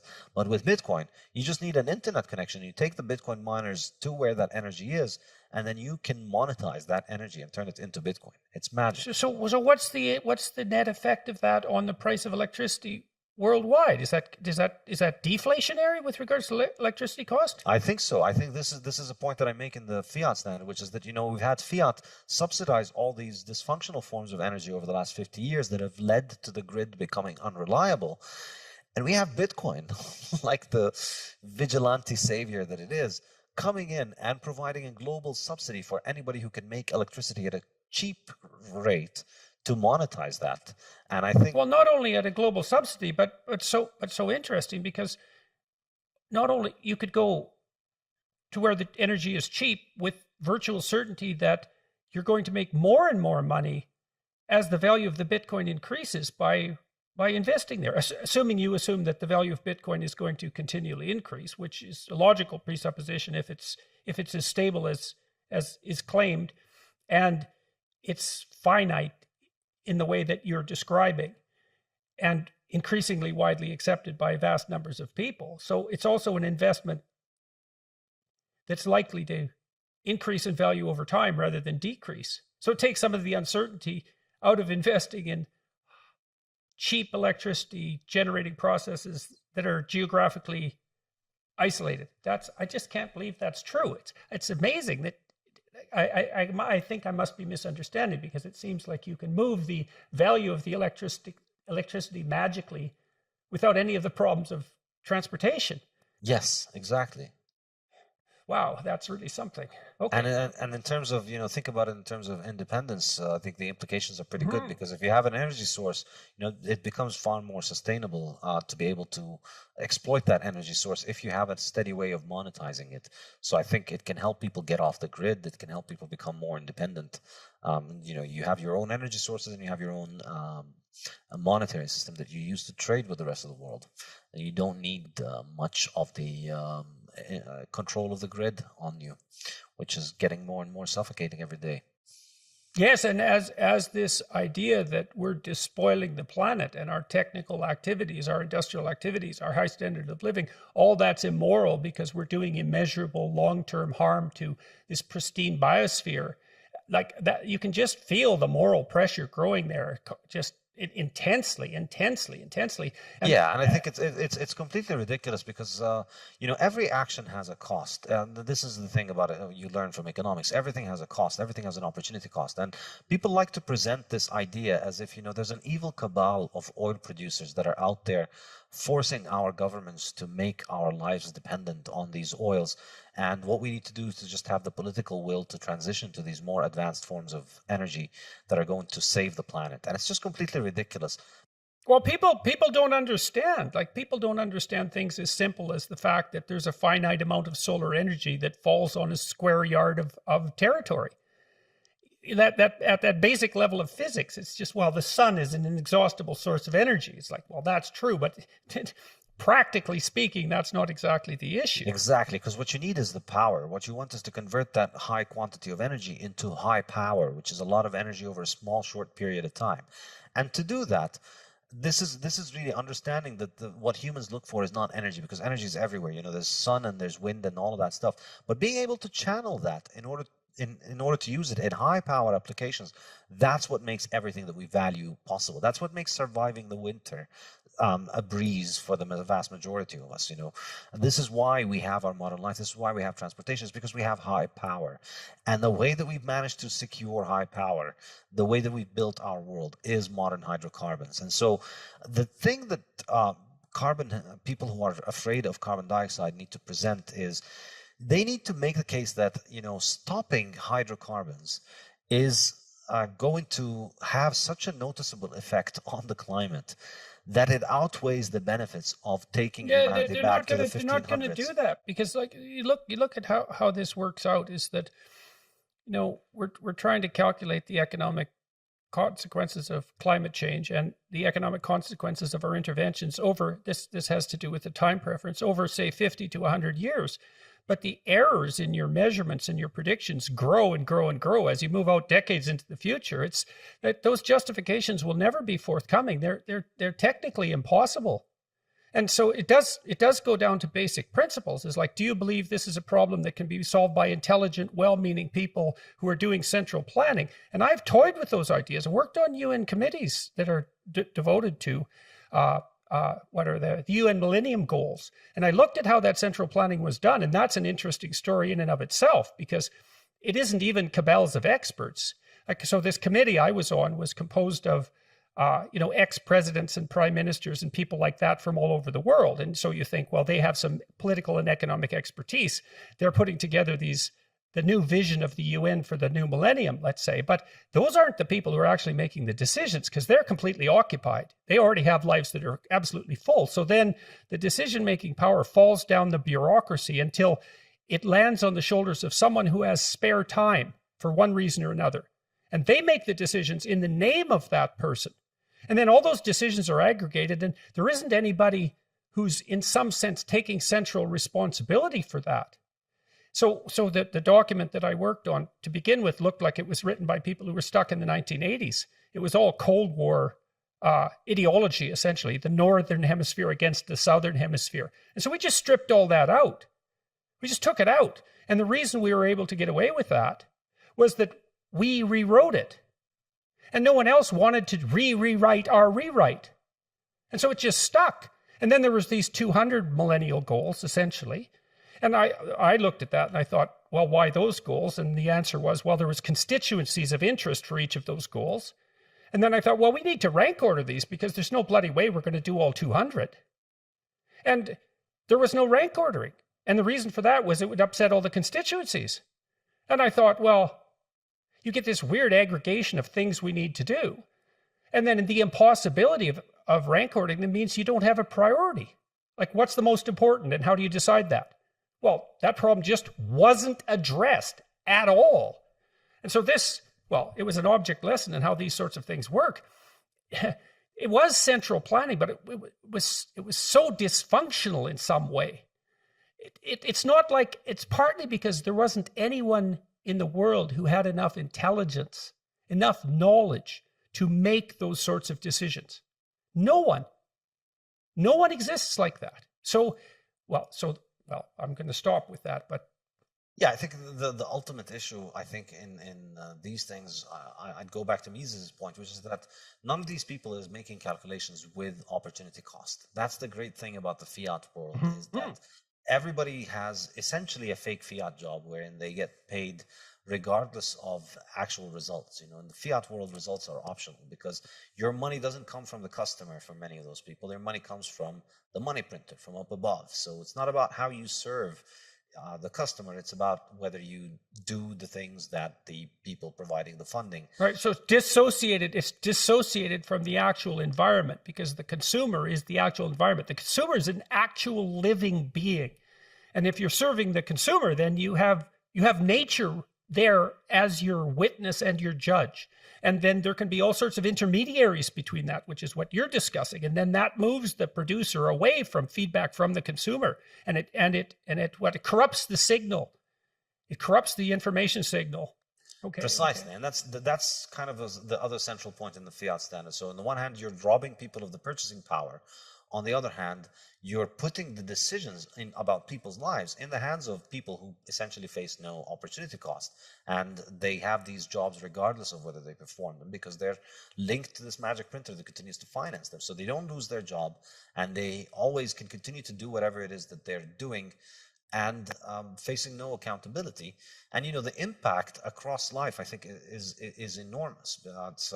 It leads to all kinds of central planning. It leads to and the fundamental problem with this, which you see in the climate change debate and you see it in the coronavirus restrictions and response, is that all of these people don't understand the concept of opportunity cost. The Zoom warrior class, the people whose lives can be conducted from their internet connection, they're just completely blind to the idea that other people need to leave the house and eat. It's astonishing to watch it, because in their mind, you can call for something like, let's lock everybody at home for a year and a half so that nobody gets sick.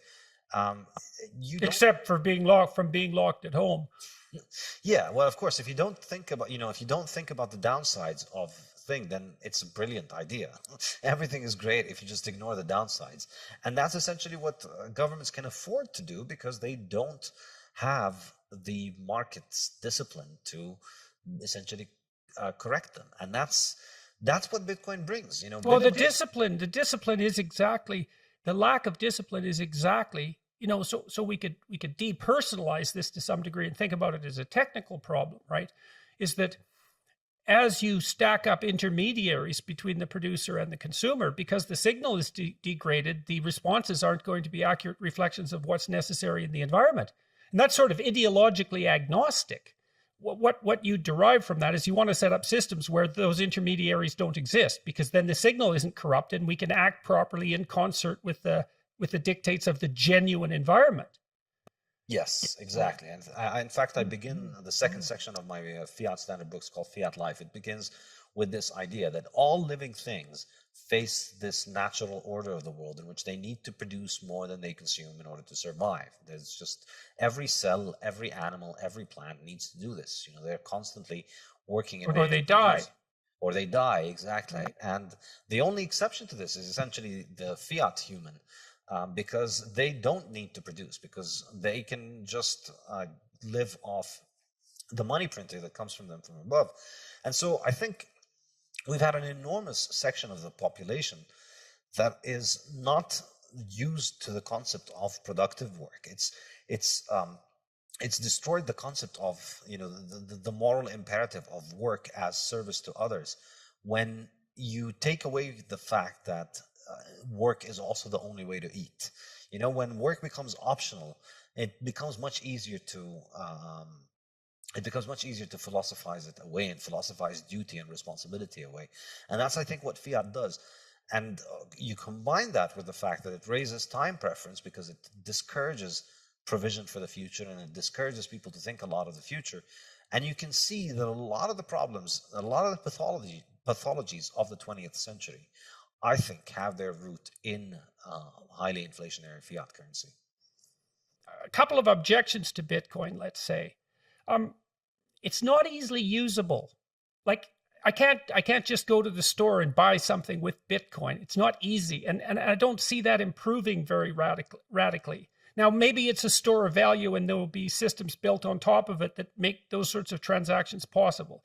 So, but maybe you could address that. You just brushed over the issue of the multiplicity of cryptocurrencies, but you made a very telling statement there, which was you said all of them, people have tried to make Bitcoin variants and they all failed. All the other cryptocurrencies are more like companies, and so they have someone centrally involved.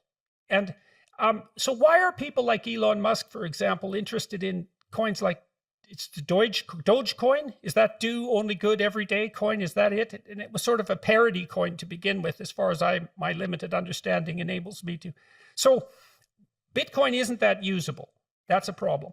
Why shouldn't we just be skeptical of cryptocurrency as such, given the multiplicity of cryptocurrencies? So in terms of the usability, I think the reason that you don't use Bitcoin currently to buy things from your shop is not the technological use issue. It's simply the liquidity issue. It's the fact that for the vast majority of people right now, overall, the money balances over the world, Bitcoin constitutes somewhere in the range of 1% of the world's money balances. So the odds that you are going to be trading with somebody who has enough Bitcoin that they are willing to take the other end of the trade, let's say you want to buy a sandwich, and they're willing to accept some extra Bitcoin to add it onto their balance sheet, is very low, because most people have zero Bitcoin and most people haven't heard of Bitcoin. So it's still very early. So that problem is in my mind is just an issue of liquidity. It's not an issue of interface or users. You don't know how your refrigerator works, your car, a lot of machines, we have no idea how they work, but you know how to operate them. And so Bitcoin is like that. And we saw in El Salvador, now McDonald's and Starbucks are accepting Bitcoin. It's just there is a very easy way to do it. In El Salvador? In El Salvador, yeah, Why? Why? So it was announced as a national currency, as legal tender in Salvador. In fact, we're recording just one day after that law went into effect. So now El Salvador has two official currencies: the U.S. dollar and Bitcoin. They used to run on. And why did they do that? It's an interesting move from the president of El Salvador. I think. Yeah, it's a radical move. It's amazing. I can't believe it. Yeah, one motivation is that a lot of El Salvadorians send remittances back to their country, and there's a lot of money in that, so they could save with it on Bitcoin. And so, right, so that's a place where Bitcoin could really get wide usages. It's a replacement for things like Western Union. And that's a big deal given how much money passes from first world countries to third world countries. It's a huge issue. Yes, and I think still over time, I still think it's going to be a while until the whole world can move on to a Bitcoin-based economy, because it's just, you don't, there's $100 trillion of money out there in the world. We're not going to, Bitcoin can't eat all of that in a weekend. No, but it's stunning that it's even 1% of that. I mean, that's unbelievable. That's a huge percentage of it. It's a huge percentage, because the vast majority of that, the vast majority of currencies are under 1%. Bitcoin is bigger than the vast majority of currencies. There's only like maybe 5 or 6 currencies that are bigger than Bitcoin, the big ones, and then all the other ones are just tiny little fractions next to it. So it's astonishing that we've gotten so far. But I think in terms of the interface issue, it's let me just put it this way: all of the solutions that you currently use for paying with your fiat can be adapted for Bitcoin. Visa could add, Visa already provides the US dollar and the Canadian dollar and the euro and 160 currencies from all over the world. They can add 161, and then you'll be able to pay with Bitcoin. Okay, so you think that's a threshold issue? Enough users, that'll just start to happen. The market will drive that. Okay, and now... And we have the Bitcoin native solutions as well. Okay, now the issue of the other cryptocurrencies. The other cryptocurrencies, I think, in my mind, they are dilutive of each other, but they are not dilutive of Bitcoin, because Bitcoin continues to grow very rapidly. And I think, the other cryptocurrencies, their value proposition rests on some kind of special feature that they provide. None of them is really trying to compete with Bitcoin on being this neutral money, neutral protocol.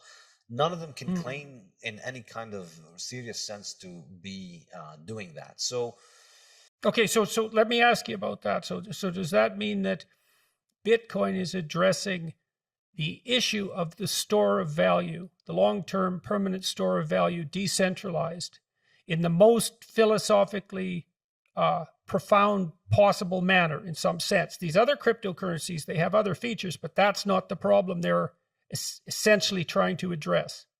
Yes. So they're in a different category.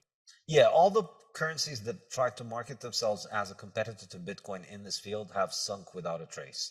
And the ones that have stuck around have introduced a whole bunch of buzzwords about other things that they're supposed to be doing. And like what? What's been popular? So there's all kinds of things like, smart contracts and decentralized finance. Honestly, if you ask me, none of that stuff has shown any sign of being anything more than basically a pump and dump scheme, wherein people come in and they buy the token. There's a story, there's a story about how this thing is going to be used for. There was talk about betting markets and smart contracts and real estate on the blockchain, and now they're putting pictures on the blockchain, and they're selling art on the blockchain. And all of these fads come and go, but ultimately, none of them needs its own monetary system in order for it to function. And I think the accurate interpretation here is that these things are just monetary systems that have a side story that they're selling you about what their applications is. But nobody's really buying them in order to buy these applications, because they don't really perform anything that Bitcoin cannot do, or that, any kind of real world use case. It's just people are buying these currencies and they're speculating on the price, and the value of all of these currencies is going up because we're starting from a very small level. However, I think the distinction is that in the long run, these currencies need to continue to invent new stories and to continue to invent new narratives to continue to drive more attention to them. But whatever story you invent in your currency, there will be other currencies that will come and invest in promoting this in a better way. So I think they are dilutive for each other, because whatever value proposition you have, let's say our blockchain network does the best smart contracts. Well, what's stopping somebody else from copying that? There's nothing that you can't copy about it. They can just move the same thing and start another network that does it. Right, which is essentially the equivalent of printing money. It's the electronic equivalent of printing money in that currency. Exactly. And so I think, maybe this speculative game won't run long, but ultimately altcoins are easy money, because they individually, you can increase their supply. There's a group of people that can sit down and change the money supply for all of these coins. And that's the case with, the second biggest currency after Bitcoin. They've changed their monetary policy 6 times maybe since creation. And that's which platform? Ethereum. Right. And yeah. So they've changed the monetary supply. So they could change it in any case. And, if anything tells us is that there's always reasons why you want to print money. So there will come times in which you're going to need to print money, and there will be pressure. And they did go through a case where, somebody hacked somebody hacked one of their contracts, took a lot of money out of it from the people that were pretty influential in it, and they did roll it back. They effectively essentially ran an admin move where they froze everybody's account. Well, not exactly froze, but they reversed the transactions in order to secure their own. They reset the day. Exactly.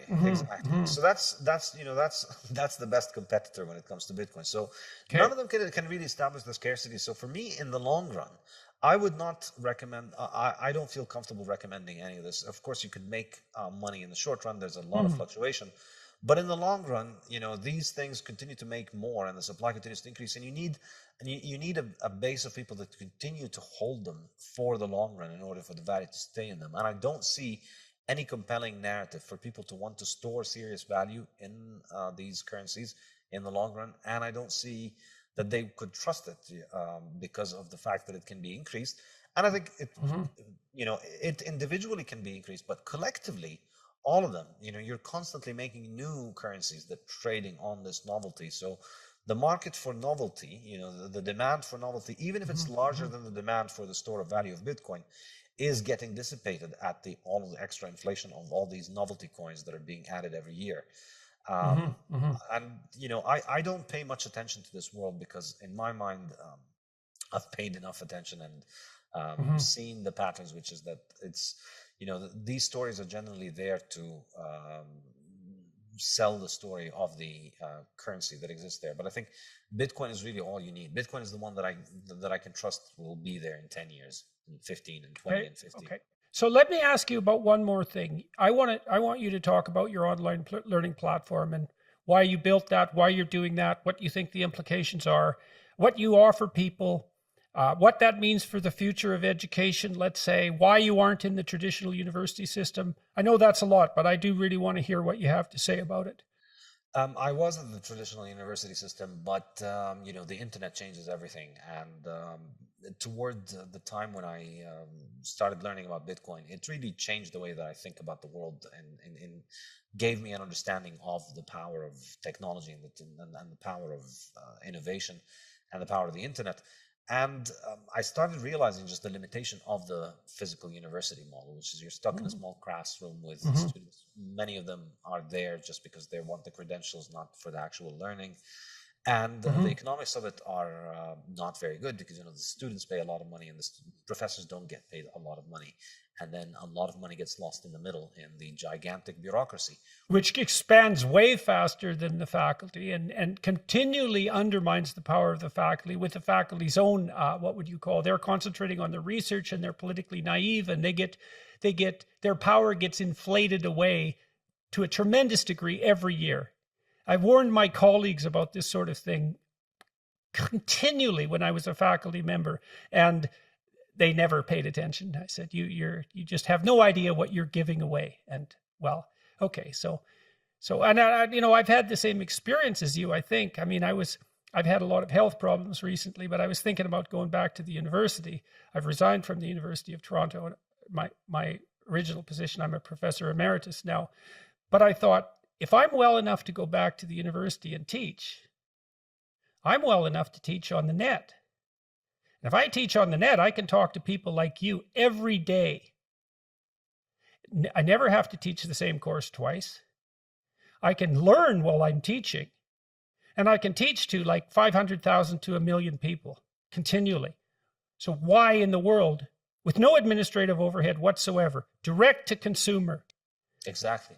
So that was really it. And for me, I think the most frustrating part of academia is the peer-reviewed journal nonsense. It's just an enormously frustrating ritual where you need... That's the grant writing system is worse. Yeah, well, in my defense, I never went that far. I could never get myself to write. Well, the typical researcher in the United States in particular, you get big grants in the US, but they're impossible to get. Whereas in Canada, you get small grants. And if you do a grant proposal properly, you probably get a grant, small. But in the States, the typical scientist spends 40% of his or her time writing grant proposals. And that is not what they're good at. Like, that's not the same as being an entrepreneurial researcher. It isn't the same skill set at all. Yeah, and then you don't get the grants. Yeah, and in particular, teaching is massively, massively undervalued in the modern university. Your university hires you mostly for how many publications you can get. No. Now it hires you mostly for the quality of your diversity statement. No, I'm not kidding. This is really happening in California. God, no, but not research now. It's literally the case that in the UC systems, the diversity statement, which is just something that crept in, say, 5-6 years ago, you have to provide a diversity statement along with your research statement, that has more weight with regards to the hiring procedure than the research history and teaching. Well, it's like, who cares about the damn undergraduates, right? So yeah. Yeah, Fiat education is another chapter in the Fiat Standard where, I take my experience from the university world, where essentially, again, it's the same story. The financing doesn't come from the customers, for the students, whether it's at the university or school level, it comes from above. And so the bureaucracy is optimized for sucking more money from above.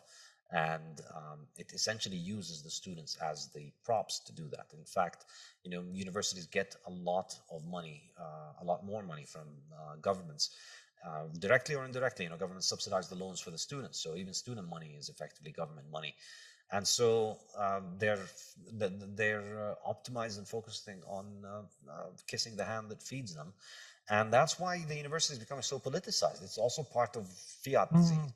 Mm-hmm. It's not the case when it's not how universities functioned under the gold standard. They had far more integrity because the money had integrity, and so the only way that you could get your university to have money was to teach people useful things so that they would be happy and they would tell their friends to go to that university and they would donate money. But this kind of cycle is breaking now, and that's why we see so many God, even the Economist, miracle of miracles, has published articles in the last month pointing out that the politicization of the university campus, which is something that I've been observing for like 20 years and have been warning people about, is having these massive downstream consequences throughout society. It's like, and that's definitely the case. And so why is that politicization occurring? So exactly. And so for me, I wanted to just, it was like, Bitcoin, like Uber, it's sidestep the entire monster and figure out what is the essence of what it is that I'm good at. I like to teach. I enjoy teaching. So I'm going to build a website, and I'm going to, writing the Bitcoin Standard was what allowed me the courage to take this move, and I regret not doing it earlier. But once I had a little bit of a global audience that I could follow, I could teach many more students than I could teach in a physical classroom. Mm-hmm. We're much more interested. And, this is what I learned from Austrian economics. You want to follow the place where you're able to create more value. That's what you need to follow. So people seem to like what I was doing online. And so I thought I'm going to try and figure it out. So how long has this been? Yeah. How long has it been in operation? That's Saifedean.com.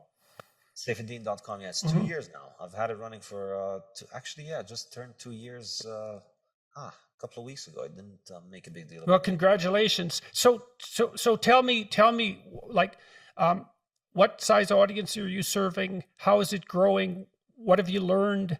How are you generating revenue? The first couple of years I've focused on building rather than getting a bigger audience. I've made it a little bit more, it's mainly focused on, my audience on Twitter. They're the ones who sign up.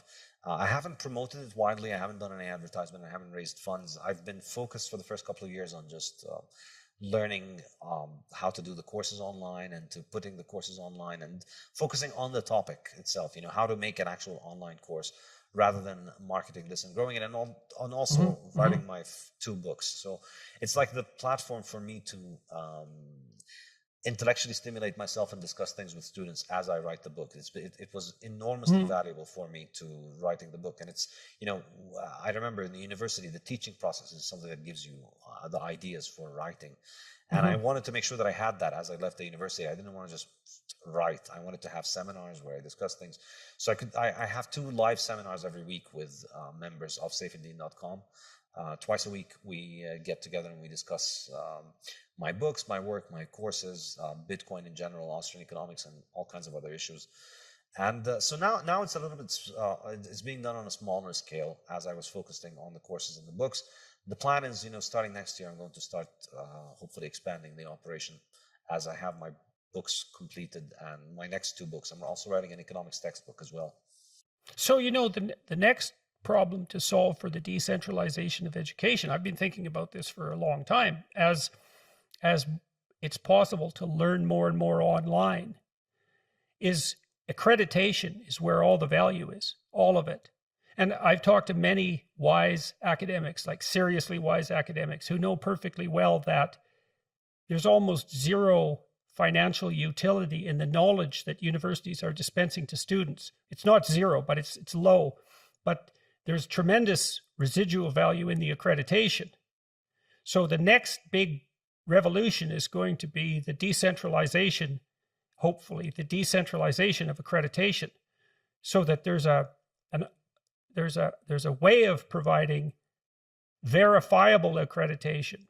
So I've been thinking about that. So to some degree, so you can imagine something like a set of exams where only 10% of the people who take them pass, or maybe it's 20%, that's bronze, 10%, that's silver, 5%, that's gold. You can retake the exams multiple times, but you keep it scarce. And so the accreditation, there's tremendous economic value in the decentralization of educational accreditation, because the content is going to be provided, right, by people like you, perhaps by people like me. That's going to just keep happening. And that's going to find its own market. So I don't know how that problem might be solved, but. Yeah, the way that I solved it in my first 2 years was that I just told people, I'm going to only give knowledge. I'm not going to do any kind of accreditation. Right. Yeah, and that's a reasonable approach too, and it sort of relies on your trust in the students themselves in some sense, right? You don't have to sit through this. You're not going to get anything out of it except the knowledge. That's a reasonable approach, and maybe it's the right one. It's just for those who wish to educate, to do so, and to let the chips fall where they're going to fall. And also, I think, there are some downsides to testing, that you have to kind of formulate the education in a way that is amenable for testing, and that can corrupt the system. Exactly. And I kind of it's like predicting the future, right? It's the same problem. It's like, which part of the knowledge that you've learned is relevant, and can we and so there's the hypothesis that we can formalize that. Now, you might be able to do it in some ways because maybe you can test something like literacy, right? Because that's a broad scale skill that's useful across multiple domains. And so maybe there's a role there for testing to specify level of skill, but it gets much more difficult in other areas. So that's partly why the accreditation problem is a real tough one to solve, to do it properly. I don't know. I go back and forth on whether accreditation really is such a big deal, or whether whether the whole issue of accreditation is going to be devalued over time. Because in a sense, I can see how it was valuable in the pre-internet world, where, going to a university and spending 4 years taking courses with the experts on a topic next to a physical library that actually contained the books on the topic was basically the only way that you could establish confidence in the topic, and getting a degree that you've ticked all of the boxes was a very reliable signal that you did do that. But now, the knowledge is all out there, and the people looking to hire you are becoming increasingly practical, increasingly specialized about what they're looking for. It's not that big of a deal whether you have a degree in all of those fascinating topics that you learned about. Can you build a mousetrap that catches mice? Right, exactly. So that might mean that the accreditation problem is actually downloaded to the people who consume the students, so to speak, right? So and that's the people who are doing the hiring. I mean, the hiring people have a tough job, and they were using accreditation as a shortcut to doing their job properly, relying on the institutional validity of the universities to select the proper students. And universities were basically doing that on the basis of making it difficult to get into the universities, and by proxy selecting people who had high levels of fluid intelligence. So basically, yeah. And it's becoming less and less valuable as a signal as knowledge becomes available everywhere. You don't need to go to a physical library, and you don't need to be next to the professor. You can download the lectures online, and you can discuss things with students online.